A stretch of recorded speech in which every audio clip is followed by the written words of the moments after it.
नमस्ते, आपण पाहत आहात सातारा 24 तास न्यूज। फलटण येथील नाना पाटील चौकातील शिव रेसिडेन्सी लॉज येथे एक अज्ञात विस्म बेशुद्ध अवस्थेत आला आढळून।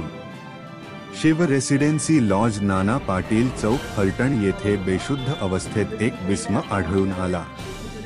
शेजारील गाळाधारक मालकांच्या लक्षात आल्यानंतर सातारा 24 तास प्रतिनिधी राजेंद्र मदने यांच्याशी त्वरित दूरध्वनीवरून संपर्क साधून त्यांना बोलवून घेण्यात आले व त्यांनी समोरासमोर पाहिल्यानंतर तो इसम बेशुद्ध अवस्थेत असल्याने ताबडतोब प्रतिनिधी राजेंद्र मदने यांनी फलटण पोलीस ठाणेशी दूरध्वनीवरून संपर्क साधून त्या ठिकाणची सत्य परिस्थिती सांगितली।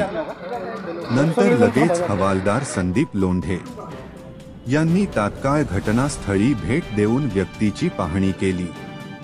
त्या इसमाच्या जवळ असणारी बॅग तपासली असता त्यामध्ये त्या इसमाचे आधार कार्ड मिळाले। तो इसम सोलापूर जिल्ह्यातील भाबुर्डे गावचा रहिवासी असून त्याचे नाव हनुमंत भोजलिंग काळेल असे आहे।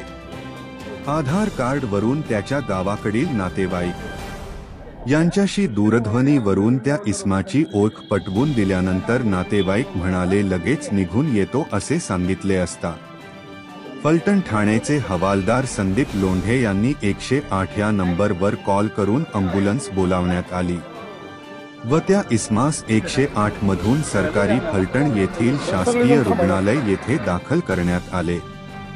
हवालदार संदीप लोंढे साहेब यांनी तात्काळ भेट देऊन इसमास जीवदान दिल्याने येथील कॉम्प्लेक्स मधील गाळाधारकांनी हवालदार संदीप लोंढे व त्यांचे सफाई कामगार कांबळे यांचे अभिनंदन केले।